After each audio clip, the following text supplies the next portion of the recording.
This is Jay Smith here. I want to talk about what I consider one of the geniuses of Odon LaFontaine. You've just been watching his video, and you have seen the amazing depth and breadth that he brings to this whole discussion on the origins. And it's been terrific looking at your comments at the bottom. You are commenting just that, and you're saying this is probably one of the best ones he's done. One thing about Odon, he's able to talk about almost any subject that has to do with Islam, and certainly that has to do with history. 12 years have got him to where he is today. And he's enjoying finally talking to an English crowd. And this has been great to listen to his French style of English and how he pronounces word. I know a few of you have questioned that, but let him go. I think this is, listen, when we speak French, we desecrate the language. He does not desecrate English. I think it's brilliant what the way he usually, even the words he chooses. Now, in the last episode that we did, where we looked at the peoples and the many different characters and groups that are pivotal to how Islam actually was created, we went off on a side for about 11 minutes, 10 or 11 minutes, concerning the sources of the Qur'an. It didn't really fit in that episode, so I took it out, and I want to introduce it here, showing you just the depth and breadth that Odon has. So listen to this as we really look at the Quran, because this is his area that he loves to talk about more than anything else, looking at the Quran and trying to delve and find out what happened historically. He then wanted to go back to where the Quran got its material from. It's called source criticism. And so we're just doing a little discussion, he and I, back and forth on source criticism. Here it is. See what you think, and then I'll come and end it off at the end. Those coverers were Jews who covered their sacred scriptures with other scriptures, and they claimed that those other scriptures were divine. And this describes the Talmuds. In the 7th century, it was the beginning of the widespread of the Talmud, particularly the Babylonian Talmud, among the Jews. And some other Jews, namely the Quranic Nazarene, did not agree with the Talmud. They thought it was sort of an abomination, a sacrilege, because people invented a text and they put it over the Bible, over the sacred scriptures. They covered the sacred scriptures with the Talmud, and they changed, because of this, they changed the meaning of the sacred scriptures, and they hid some prophecies, they hid some stories in the sacred scriptures, and I think those stories relate to the coming of Jesus, the prophecy about the Messiah, and this is what the coverers are accused of in the Quranic text by the preachers. Let me just interject here real quickly. Looking at the Quran, I'm going to read chapter 2, verse 78 and 79 while you take a drink. And it says here, it says exactly what you're saying. And there are among them, the Jews, unlettered people who know not the book, but they trust upon false desires, and they but guess. So these are people, the book, the scriptures, they don't know the scriptures, they trust upon their own desires, they guess. Then woe to those who write the book with their own hands and then say this is from Allah, to purchase with it a little price. Woe to them for what their hands have written, and woe to them for what they earn. So there's an exact example of what you're saying in the Quran. It's actually talking about these coverers. It's referring to these very people. And of course, what would they have written that is not the book? That would be the Targums, the Mishnahs. These are the Apocryphal writings that you find all the way through the Quran. Almost all the stories. Exactly. The stories about certainly the different biblical prophets. The story of Abraham in Surah 21, that comes from one of these coverers. That comes from the Mishnah of Rabbah, the one in chapter 5, verse 31, the story of Cain and Abel. Now, there's a good example of the Targum of Jonathan ben Uzziah. The very next verse, verse 32, comes from the Mishnah of Sanhedrin, which was written in the 5th century. And the story in chapter 27, Solomon and the Queen of Sheba and the hoopoe bird, you know that story? Brilliant story, exciting story. But that story in chapter 27, verse 17 to 44, comes from the second Targum of Esther. These are all the coverers who have written with their own hands. They but guess, they don't know the book, and then they're calling it the book. And that's what these coverers are doing. What's fascinating is that the Quran makes the same mistakes by taking those stories and incorporating into their own text. What we find in the Talmuds, I think there are two types of Talmudic writings. We find ancient Jewish tradition, which might have already been there at the time of Jesus, for example. And we also find post-Christian inventions. Yeah. And I think this ancient Jewish tradition, it's like with a tree. You have the trunk, which is the Jewish tradition, and several branches. One branch is the Talmudic Judaism. Another branch would be the Nazarene Judaism. And so this is why we can find in the Quran stories that really, really resemble the Talmud. For example, the very well-known quote of the Quran, when you kill one man, it's like you have killed the whole of the humanity. We also find it in the Talmud. Yeah. I think no one, they did not copy each other for this one, for example. It comes from ancient Jewish tradition, which went one way in the Talmud and another way in the Quran, thanks to the preachers who were Nazarene Jews. And so this is also to address many of the many comments that were made under our videos about the Talmud, or about the Quran being a mere copy of the Talmud. All I'm saying, be careful, because even the example you gave of chapter 5, verse 32, which is he who takes the blood of one is he who takes the blood of all. That one follows verse 31, which is the story of Cain and Abel, and has been found in the Bar Sanhedrin, written in the 5th century. When in the earlier copy of the original, you will find that redemption analysis on the blood of Abel is actually written in the margin by a scribe, which was then copied as the text to follow the story of Cain and Abel and the killing of Cain. Of Abel by Cain, and that the redemption analysis was nothing more than a scribal thinking through of the ramifications of the blood of Abel. Now that was in the 5th century, so that comes long after the Bible. That's 5th century AD, not BC. So that comes just before the Quran is put together, and that's known as the Bar Sanhedrin, written in the 5th century. So these you can play them through. We know who wrote it, we know when it was written, we know why it was written, and we even know where it was written. And it's fascinating that it's these stories that incorporate themselves into the Quran.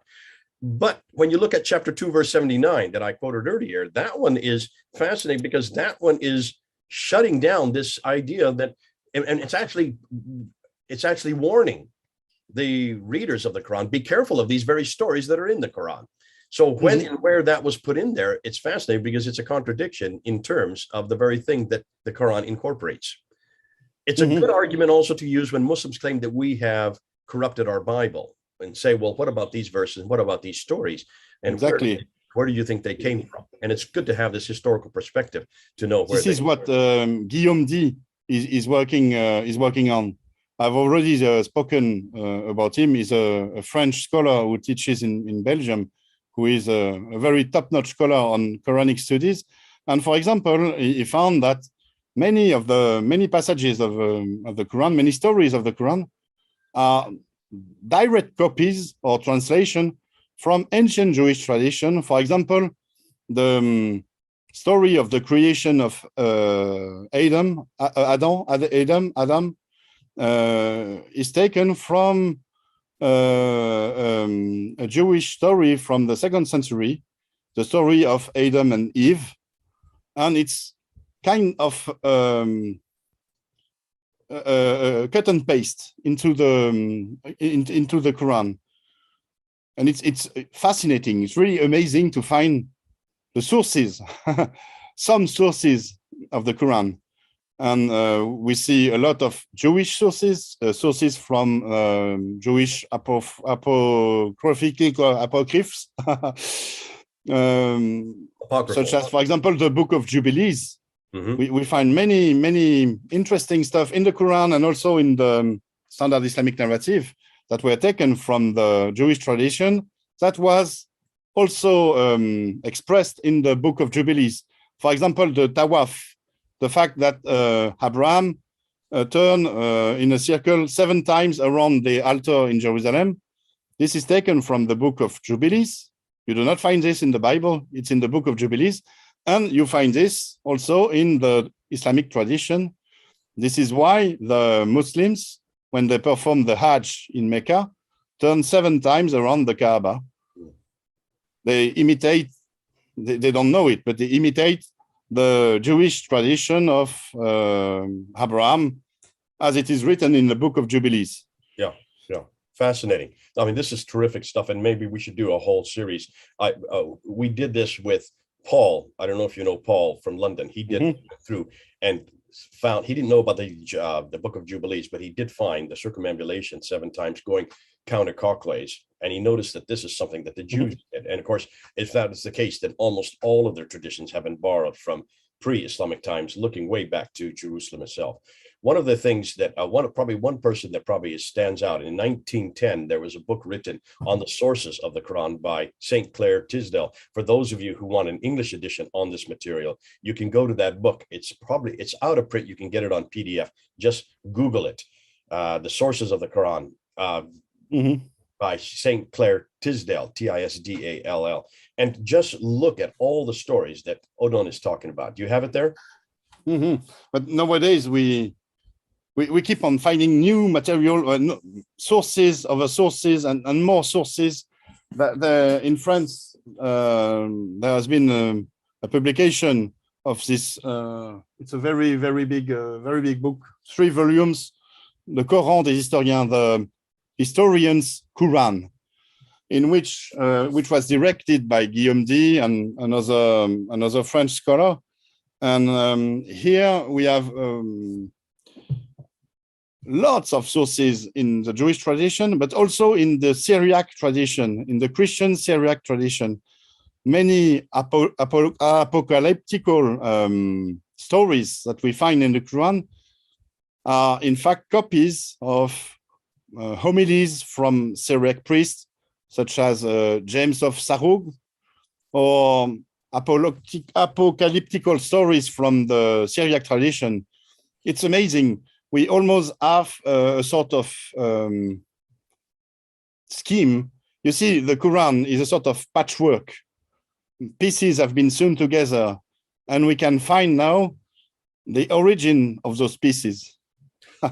It might be good, Odon, if you and I just go through some of those sources. We don't have those in English that you have there, and it might be good for the English audience to hear these and realize the wealth of research that you've done there in France. You and Guillaume Dye, especially his works. If you could maybe introduce us to his works, because we would not know him here in United States and Europe, or in the rest of the English-speaking world. And we shall do that. We shall do this. Guillaume D, or you can pronounce Dye if you want, but French it's D-Y-E. He has also published many articles in English. He's a top-notch scholar, an international scholar. Okay. So it's very easy to find his work also in English. Just have a look at this academia page, and you will find lots of stuff. Okay, you've heard this discussion, 10, 11 minutes, not very long. And yet it's absolutely damaging to the Standard Islamic Narrative. You see, the Standard Islamic Narrative believes wholeheartedly that the Quran is eternal, that the Quran has always existed, and could not come from the pen of any man, and certainly could not have had any antecedents to it prior to the 7th century. Because if that were the case, then that's an admission that the Quran is no longer eternal, no longer guarded by God, and that it can be changed and manipulated and even created by man himself. And that goes against everything that the Standard Islamic Narrative claims. It says so very clearly in chapter 85, verse 22. That's the eternality. In chapter 10, verse 15. In chapter 18, verse 27. It cannot be changed. Not by man, not by you, not by me, not by anybody. And then, of course, chapter 15, verse 9, where Allah himself guards it so it cannot be changed. Now here, this discussion we're having, we're showing that there are all kinds of antecedents. Those references that he has from D, and I mispronounced it, and he corrected me on that. Guillaume D, were very clear that much of the Quran has been borrowed from many different sources. If it's even one story is borrowed from another source, and you know where that source is, that introduces a whole nother element, which is anathema to the Standard Islamic Narrative, because that introduces man-made, human-made interaction and also interjections. Shuts down any notion that this could be eternal, shuts down any notion that this is unfettered by human hands, and shuts down any notion that it even came from Muhammad in the 7th century. All of these references that we were talking about, the Targum of Jonathan ben Uzziah, 2nd century, the Mishnah of Rabbah, 2nd century, the Bar Sanhedrin, 5th century. These are all much earlier than the Quran, because the Quran is supposedly 7th century, as we're now proving. It is more likely 8th, 9th, and 10th century, and maybe even later, since we don't even have the first copy that we can look at. Close to it, but not the first copy that is complete. So can you see why this is so damaging, and why, though it was just an aside by Odon and myself, we're really thinking through about using it. I thought it was good to do that, because this is not the only material that has been borrowed, these Jewish Apocryphal writings. There has been much more material that has been borrowed, and we'll be getting into that. This book that we've already introduced, the Surah's Aramaic reading of the Quran, these are lectionaries, and I am going to be introducing this with another researcher coming out of Germany. His name is Thomas Alexander. Thomas Alexander will be coming on board in about a week, maybe in 2 weeks. There's so many videos that I've got to go through.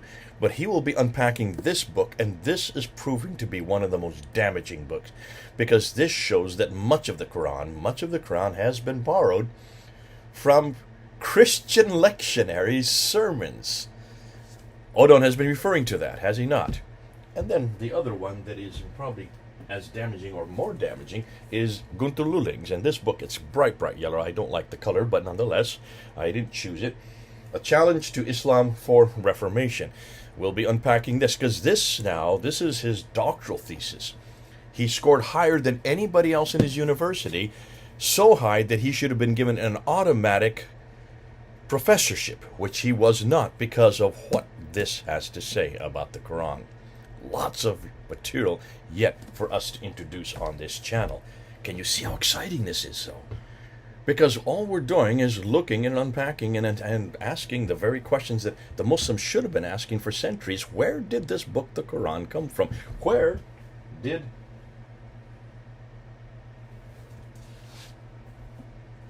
they get this from? Where did these words come from? Where did they all come from? I've got a whole slew of them up here. I just chose the first one, and this is Qalun's, written in 835. So where did Qalun get his material from? Where did Hafs get his material from? Where did any of these get us? Where did they get their material from? Well, we're finding out. A lot of it is borrowed. Yes, pilfered out of existing texts. Arabic, for sure, to be sure. That was Arabic, because it was all written in Arabic in the 7th. And I'm saying now, it is written in the 7th, not the Quran itself, but the material from which it was pilfered, the material from which it was borrowed, were written in the 7th, maybe even written in the 6th and 5th, because certainly the radiocarbon datings of the Sanaa manuscript go all the way back to 393. That's the 4th century. Isn't this exciting?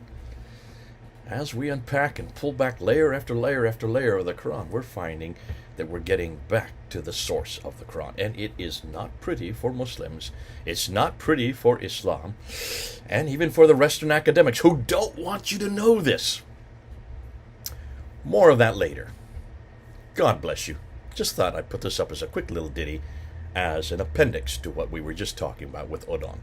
It's been great having Odon, and now we'll be moving over to Thomas soon. But come with us. talk about what we're talking about, and also come up with, not only if you have difficulties, not just objections, but also if you find other areas that we've missed or articles that we should be reading. Talk about it here in the comment. This is Jay, over and out.